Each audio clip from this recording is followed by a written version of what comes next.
میرے اور آپ کے محبوب لیڈر، میرے اور آپ کے مربی پیر طریقت حضرت علامہ مولانا رب العز حنفی صاحب کاروں سے محبوب قائد کا استقبال کیجیے۔ نعرہ تکبیر، شان رسالت، شان صحابہ، پاکستان پاکستان، حضرت علامہ رب العز حنفی صاحب۔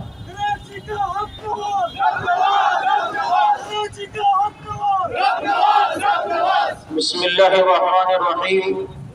حضرت قائد محترم یہاں موجود ہیں، ان کے حکم پر آج پورے پاکستان میں ملک کے سلامتی اداروں کے ساتھ اظہار یکجہتی اور 9 مئی کے سانحے کی مذمت کرنے کے لیے پورے ملک کے اندر اس طرح کے پروگرام منعقد ہوئے ہیں۔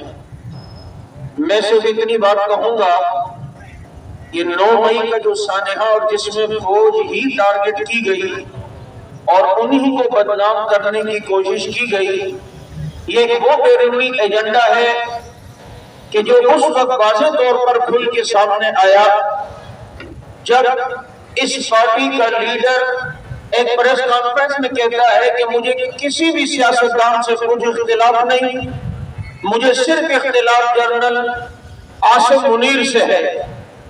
اور اسی دن ضرب خلیل کا بیان آتا ہے جو اقوام متحدہ کا ایک اہم رکن ہے، اور افغانستان میں جب امریکہ کی طرف سے لگا تو وہاں تباہی کی۔ عراق میں جب اس کی تشکیل وہاں ہوئی تو عراق کو خانہ جنگی کا ایک منظر دیکھنا پڑا۔ آج وہ پاکستان کی طرف رخ کر رہا ہے اور شام کو اس کا ٹویٹ آیا کہ جنرل عاصم منیر فوراً استعفیٰ دے۔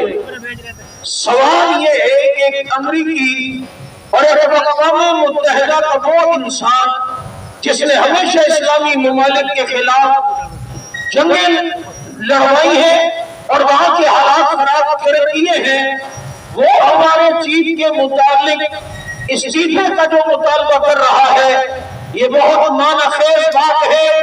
لگتا ہے کہ ان یہود و نصارہ کو اور ان استعماری قوتوں کو شاید ہمارے جنرل کے پیشانی پر اپنی موت نظر آ رہی ہے اور اپنا زوال نظر آ رہا ہے، کیونکہ ابھی ہمارے جنرل صاحب چین کا دورہ کر کے آئے اور ساتھ میں ابھی افغانستان کے وقت سے ہمارے جنرل صاحب ملے۔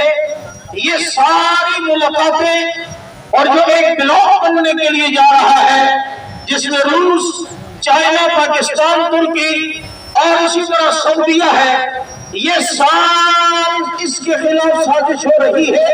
چنانچہ ٹارگٹ میں جنرل کو کیا گیا وہ امریکہ ایما پر کیا گیا ہے۔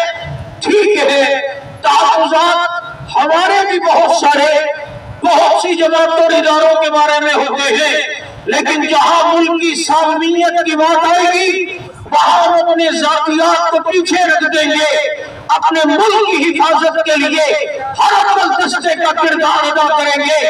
قائد محترم کے حکم پر الحمدللہ اس ملک کی سالمیت کے لیے ہر بہتر کردار ادا کریں گے، اور جس طرح صحابہ کا دفاع کرنا اپنے ایمان کا حصہ سمجھتے ہیں، پاکستان کا دفاع سمجھنا بھی اپنا فریضہ سمجھتے ہیں۔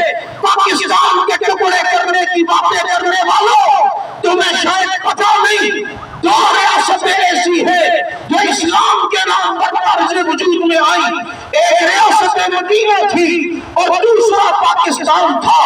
وہاں مدینہ منورہ میں وہ گنبد خضرا کی عکاسی اس پرچم حلالی کے اندر کی گئی ہے، اس کا ہرا رنگ اسی گنبد خضرا سے مستعار لے کر پاکستان کا نام بھی رکھا گیا۔ مدینہ منورہ مطلب رہنے کی پاک جگہ، اور پاک آستان کا مطلب رہنے کی پاک جگہ۔ ہمارا تو نام بھی مدینہ سے مستعار ہے، ہمارے پرچم کا رنگ بھی مدینے سے مستعار ہے۔